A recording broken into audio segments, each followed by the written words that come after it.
31st নাইটে আতশবাজি ফানুস উড়ানো বন্ধে মোবাইল কোর্ট পরিচালনা করবে পরিবেশ অধিদপ্তর।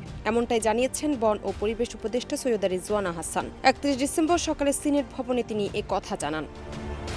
ওয়ালটনের পণ্য কিনে জিতে নিতে পারেন নগদ 20 লক্ষ টাকা। Double million offer! Walton fridge কিনে পেতে পারেন 20 লক্ষ টাকা। রয়েছে কোটি কোটি টাকার নিশ্চিত উপহার। সৈয়দা রিজওয়ানা হাসান জানান, গণমাধ্যমকে স্ক্রল দিতে বিশেষভাবে অনুরোধ জানাচ্ছি, আজকে যেন কোনো আতশবাজি পটকা না ফোটানো হয়।